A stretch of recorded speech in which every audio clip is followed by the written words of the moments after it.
दोतासरा जी ने गांधी जी और मेरी तुलना की, ये बिल्कुल गलत है। गांधी जी की जगह कहीं है और मेरी जगह कहीं और है, और तुलना करनी नहीं चाहिए, क्योंकि वो महान व्यक्ति थे। उन्होंने अपनी पूरी जिंदगी देश की आज़ादी के लिए दी, 10-12 साल जेल काटी, तो उनकी जगह कोई और भर नहीं सकता है, और उनके साथ मेरा नाम भी नहीं लेना चाहिए, पहली बात। अब दूसरी बात, मैं मेरे कांग्रेस पार्टी के जो मित्र हैं उनसे थोड़ी कड़ी बात कहना चाहता हूं। देखिए, जो राजीव गांधी जी ने किया, इंदिरा गांधी जी ने किया, वो शहीद हुए, उन्होंने जो करना था किया और अच्छा किया, मगर कांग्रेस पार्टी को हर मीटिंग में यह दोहराना नहीं चाहिए। देखिए, महात्मा गांधी जी ने जो किया वो कर दिया, जो इंदिरा गांधी जी ने, जवाहरलाल नेहरू जी ने, राजीव गांधी जी ने, सरदार पटेल जी ने जो किया कर दिया, वो अच्छा है। मगर हमें यह बोलना चाहिए कि हम जनता के लिए क्या करने जा रहे हैं, यह ज्यादा जरूरी है। तो मेरे दिल में बात आई, कभी कभी मैं जो आता है कह देता हूं, तो मैं आपसे माफी मांगता हूं। 2-3 चीजें मैं आपसे कहना चाहता हूं। देखिए, ये यात्रा हमने शुरू की, इसका लक्ष्य भारत को जोड़ने का था। कन्याकुमारी से कश्मीर ये यात्रा चलेगी, और ये 2-3 मुद्दों को उठाने के लिए हम चल रहे हैं। एक आंकड़ा मैं आपको देना चाहता हूं, एक आंकड़ा मैं आपको देना चाहता हूं, जिससे आपको सब बात समझ आ जाएगी। देखिए, हिंदुस्तान के 100 सबसे अमीर लोगों के पास उतना ही धन है जितना हिंदुस्तान के 55 करोड़ लोगों के हाथ में है। 100 लोगों के पास इतना धन है जितना हिंदुस्तान के 55 करोड़ लोगों के हाथ में है। हिंदुस्तान का आधा धन सिर्फ 100 लोगों के पास है, और इन 100 लोगों के लिए हिंदुस्तान चलाया जाता है। और अगर आप उससे भी गहराई में जाना चाहते हैं, तो आप उन 100 लोगों को भी छोड़ दीजिए, उनमें से 4-5 ऐसे लोग हैं जिनको आज आप हिंदुस्तान के महाराजा कह सकते हो, राजा कह सकते हो। पूरी की पूरी सरकार, पूरा मीडिया, सारे ब्यूरोक्रेट्स इनके इशारे से काम करते हैं। नरेंद्र मोदी जी भी इन्हीं के इशारे से काम करते हैं। जो ये कहते हैं वो नरेंद्र मोदी हिंदुस्तान के प्रधानमंत्री करते हैं। इन्होंने कहा कि जो छोटे व्यापारी हैं, जो मिडिल साइज व्यापारी हैं, उनको खत्म करना है। इन्होंने नरेंद्र मोदी जी को इशारा दिया, और नरेंद्र मोदी जी ने एक के बाद एक निर्णय लेने शुरू कर दिए। नोटबंदी, भाइयों और बहनों, यह पॉलिसी नहीं है, यह हथियार है। यह हिंदुस्तान के छोटे व्यापारियों को, मिडिल साइज बिजनेस चलाने वालों को, यह दुकानदारों को खत्म करने का हथियार है। दूसरा हथियार, गलत जीएसटी।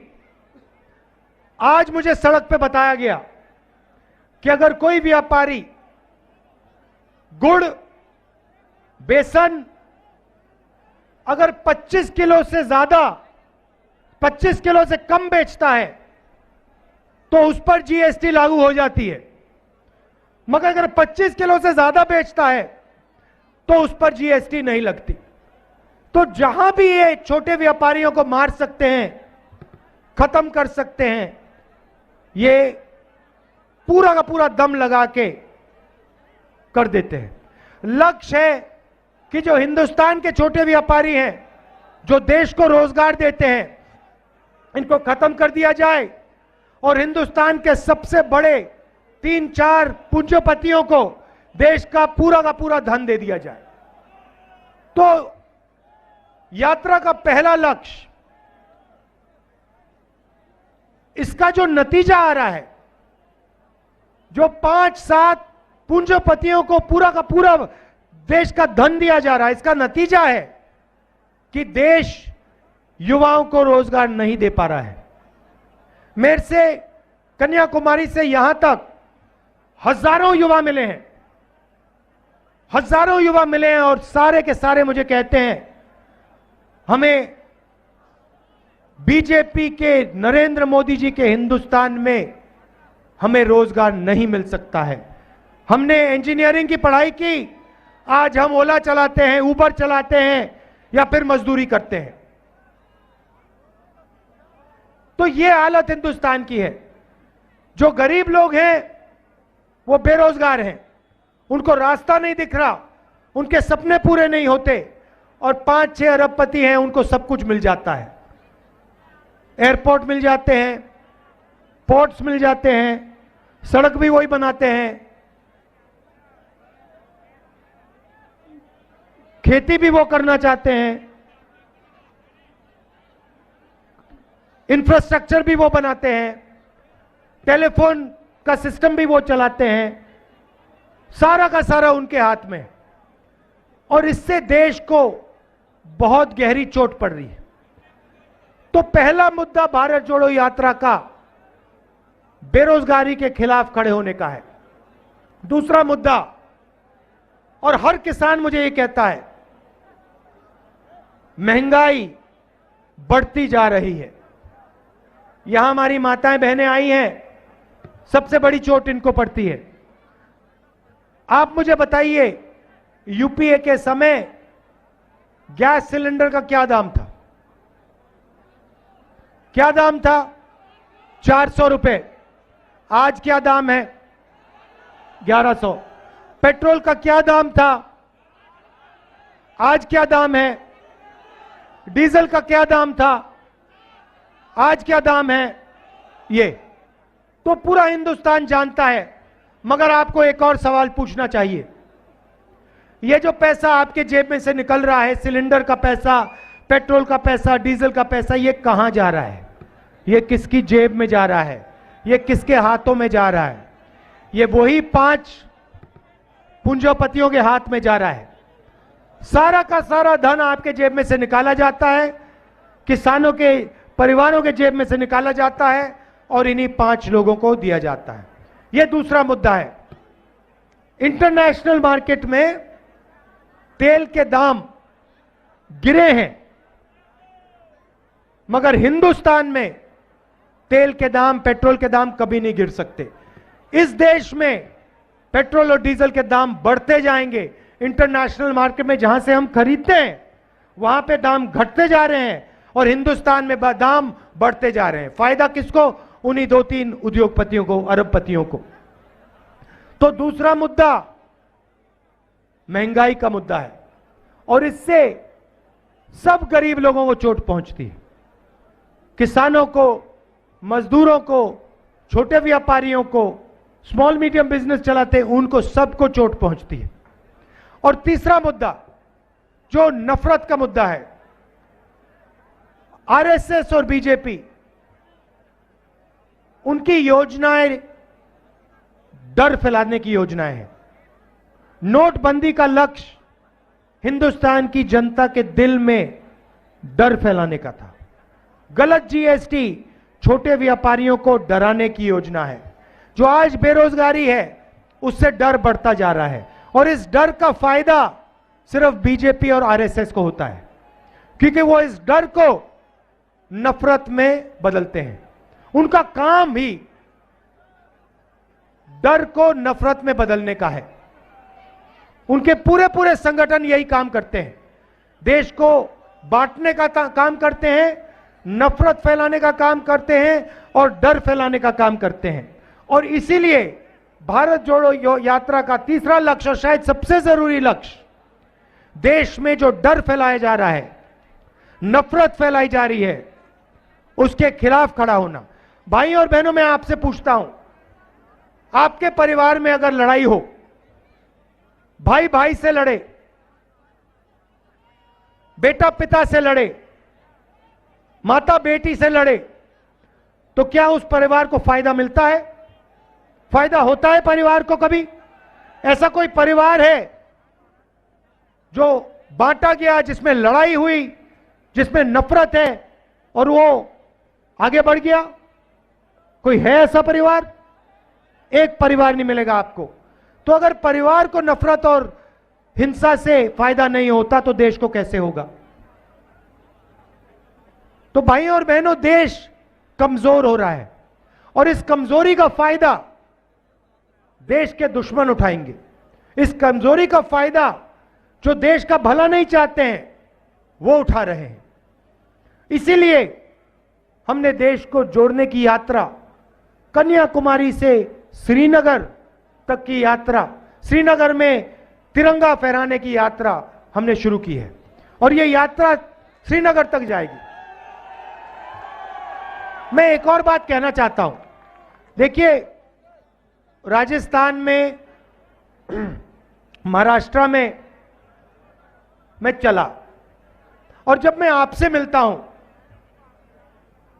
आप दो नारे इस्तेमाल करते हो सड़कों पे। एक आप कहते हो राम राम साय, जो मैंने अभी पहले बोला, राम राम सा, सही? और दूसरा आप कहते हो जय सिया राम, सही? अब मैं आरएसएस बीजेपी वालों से पूछना चाहता हूं, आप जय श्री राम बोलते हो, मगर आप जय सिया राम क्यों नहीं बोलते हो? आपने सीता मां को इस नारे से क्यों निकाला? आप में सीता मां का अपमान क्यों करते हो? आप हिंदुस्तान की नारी का अपमान क्यों करते हो? और मैं उनसे कहता हूं, हे राम नारा का प्रयोग कीजिए, जय सिया राम बोलिए, क्योंकि यही हिंदुस्तान का, राजस्थान का इतिहास है और इस नारे से इस देश को शक्ति मिलती है। सही बात है ना? सही बात है ना? तो इन्होंने देखिए क्या चालाकी की, देखिए क्या चालाकी की। इनके संगठन में आपको एक महिला नहीं मिलेगी, आरएसएस में एक महिला नहीं मिलेगी आपको। ये महिलाओं को दबाते हैं, महिलाओं को दबाते हैं ये लोग, अपने संगठन में एक महिला को नहीं आने देते। इनके जो प्रचारक होते हैं, एक महिला नहीं मिलेगी आपको। और फिर जो हमारी जो संस्कृति है, जय सिया राम, उसको भी ये बदलने की कोशिश कर रहे हैं और सीता मां का अपमान करते हैं। तो जब भी आपसे, आपके पास आते हैं, इनसे आप कहो, आरएसएस के लोगों से कहो कि ये बंद करें और सीता मां का अपमान ना करें और जय सिया राम बोला करें और हे राम बोला करें। और जो राम भगवान ने कहा था, जो राम भगवान ने कहा था, भाई और बहनों, राम ने अन्याय कभी किया? कभी किया अपनी जिंदगी में भगवान राम ने अन्याय? क्या भगवान राम ने हिंदुस्तान में हिंसा फैलाई थी क्या? नफरत फैलाई थी क्या? ना, भगवान राम ने सबका आदर किया था। गलत जीएसटी तो लागू नहीं की थी ना, नोटबंदी तो नहीं की थी ना, क्योंकि भगवान राम गरीबों के थे, 5 पूंजीपतियों के नहीं थे, वो किसान के थे, मजदूर के थे, छोटे व्यापारियों के थे और वो सुनते थे। अगर कोई गरीब व्यक्ति उनके पास जाता था, वो सुनते थे। जो गरीब व्यक्तियों के दिल में था वो सुनते थे, गले लगते थे। तो जो भगवान राम ने किया वो ये लोग करते नहीं है। जो ये करते हैं उनके खिलाफ करते हैं और फिर नारा लगाते हैं जय श्री राम, जय श्री राम। तो इनसे यह भी कहो कि जो भगवान राम ने किया था, जो इज्जत भगवान राम ने हर व्यक्ति को दी थी, जो भाईचारा, जो मोहब्बत भगवान राम ने इस देश में फैलाई थी, वो उनको करना चाहिए। नफरत नहीं फैलानी चाहिए, डर नहीं फैलाना चाहिए और सही नारा का प्रयोग करना चाहिए। आप सबका बहुत बहुत धन्यवाद। नमस्कार, जय हिंद।